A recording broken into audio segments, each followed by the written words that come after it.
Bonjour, ça a été, comment va?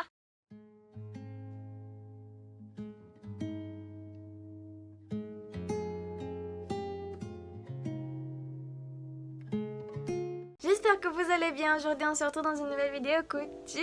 Comment se faire un tote bag? Un tote bag, c'est un sac en tissu si tu vis dans une grotte. Et les sacs en tissu, c'est bien parce que c'est plus écologique et c'est surtout très tendance en ce moment. Il y a vraiment un truc avec les tote bags en ce moment et je comprends pas trop. Alors, le patron du tote bag, il n'y en a pas, je n'en ai pas à vous donner parce que ce ne sont que des rectangles de tailles différentes et de longueurs différentes. Je vais vous mettre les dimensions de chaque pièce ici, vous vous démerdez avec ça. Alors sachez que moi le sac que j'ai pris, c'est en fait le sac de base, c'est un sac que mon papa avait pour emmener sa nourriture au boulot.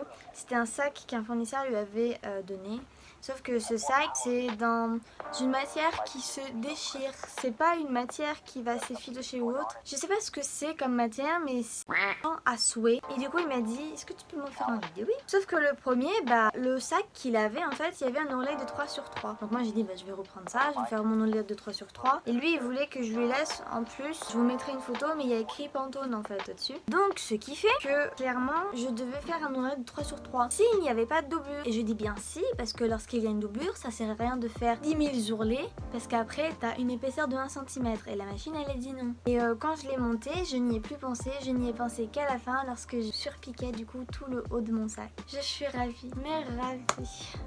Donc aujourd'hui, nous allons monter un tote bag. Moi, je l'ai appelé le tote bag Pantone parce que je fais avec un tissu où il y a des pantones dessus. Si tu ne sais pas ce que c'est des échantillons de couleurs et ça permet de tester aussi la couleur sur la matière, voir si ça rend comme à l'ordinateur ou comme ce que le carnet qu'on t'a vendu. Donc voilà, c'est ça et moi j'adore ça. Mon papa est dans l'imprimerie, c'est exactement les couleurs qu'ils utilisent. Donc voilà, ce que l'on va faire avant de coudre. Bah déjà, toi, tu peux t'abonner et activer la cloche sur toutes les notifications si c'est pas déjà fait. Et si c'est pas fait, j'en serais vexée. Mais vexée.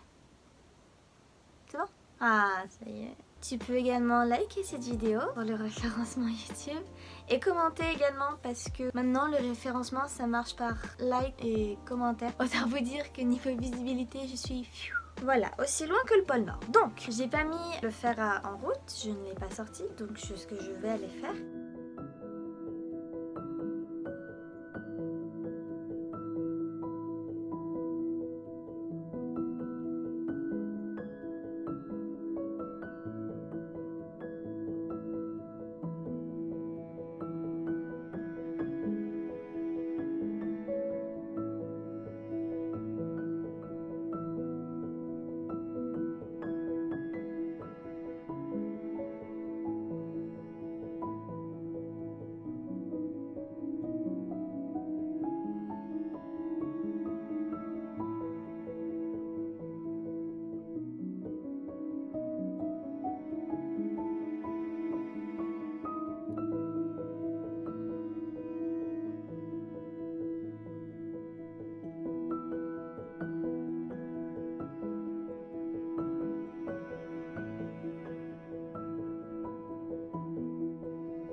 Ok, fini de rêver, maintenant on se met au boulot.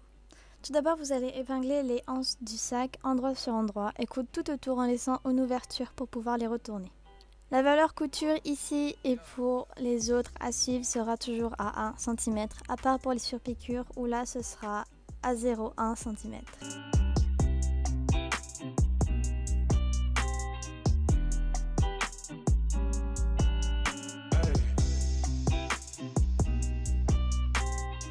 Ensuite, vous allez venir dégarnir les angles, c'est-à-dire couper en biais aux angles et venir un petit peu émincer les côtés pour pouvoir retourner plus facilement et avoir une finition beaucoup plus propre.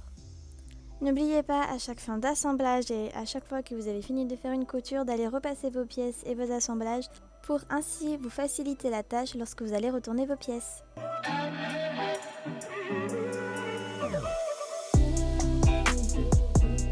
Je vais venir ensuite surpiquer mes pièces, c'est-à-dire à 0,1 cm soit 1 mm au bord de chaque anse. Voici un point plus rapproché pour que vous compreniez. Mon aiguille est déplacée, je peux déplacer mon aiguille vers mon pied presseur et déplacer vraiment tout au bord de ma pièce pour que je puisse bien faire ma surpiqûre.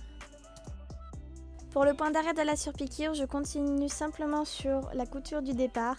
Je fais un mini point d'arrêt en revenant en arrière et je recontinue en avant par la suite.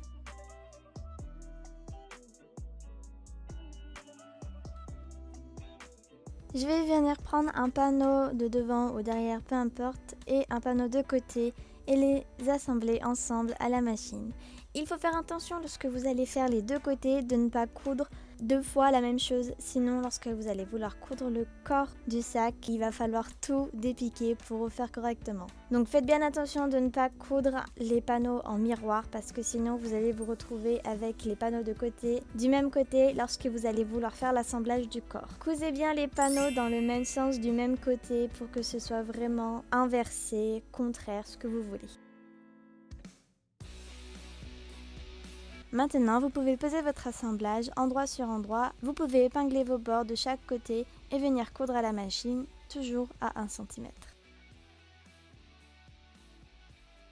Évidemment, toutes les étapes pour le corps du sac, vous pouvez le refaire avec la doublure si vous en avez coupé une.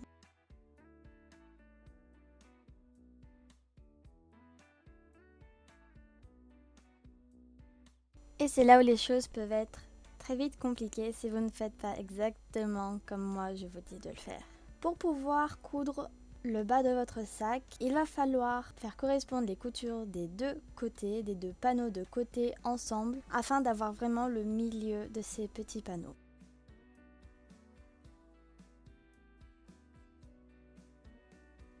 Maintenant, on va pouvoir coudre les angles. On va faire exactement la même chose que pour la vidéo sur les vides-poches, c'est-à-dire étirer notre angle à la même largeur que les panneaux de côté. C'est-à-dire que la largeur de ces petits panneaux doit être la longueur sur laquelle vous allez coudre les angles. Et pour être sûr d'être bien au milieu de votre couture, il faut faire correspondre le pli du petit panneau de côté avec la couture du bas de votre sac.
Alors, où est-ce que je vais les placer?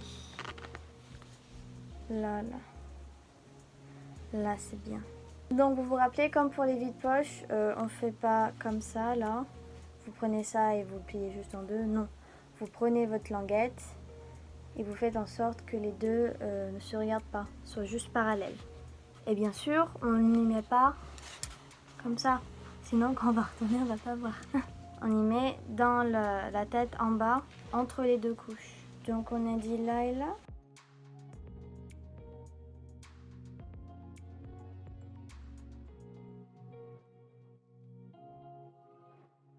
Maintenant, il va falloir trouver pour faire l'ouverture de ce damoiseau. Et je pense, pas entre les deux, hein, Ou alors je le fais sur un côté là. Je m'arrête là. Je vais faire ça. Moi je vais le faire sur un côté. Mais généralement, sinon, si vous faites comme moi des poignées et que vous les mettez vachement plus loin les unes des autres, vous pouvez la faire au milieu, ça ne le fait pas.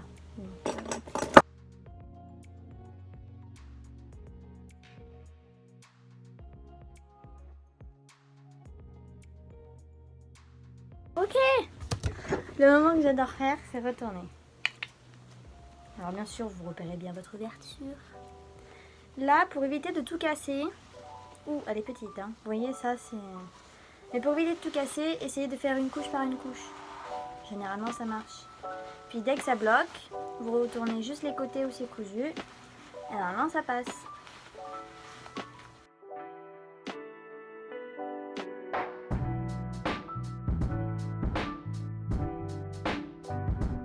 Ah non, je devais repasser.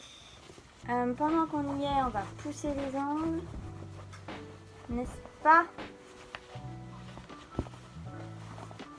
Ok, ok. Et là, tant que j'y suis, je vais épingler pour bien sortir les coutures des poignets.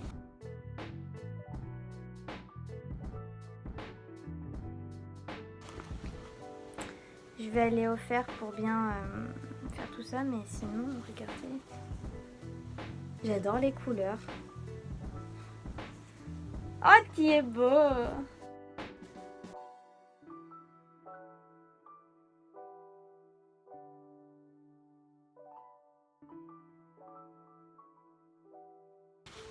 Je coupe mes fils.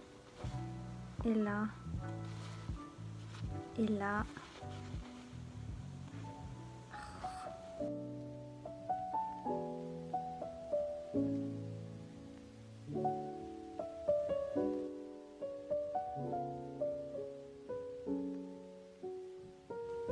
Et voilà mes enfants, le tote bag est terminé.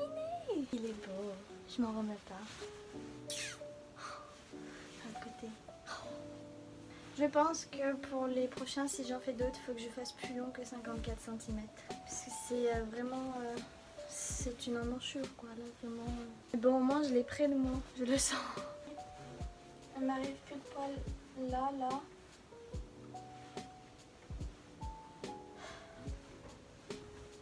Enfin bon, voilà, j'espère que cette vidéo vous aura plu. Si c'est le cas, n'oubliez pas de vous abonner, d'activer la cloche sur toutes les notifications pour ne rater aucune nouvelle vidéo, ainsi que de liker, de commenter cette vidéo pour me faire monter dans le référencement, s'il vous plaît. Merci. Et moi, je vous dis à la semaine prochaine pour une nouvelle vidéo. Ciao, goodbye.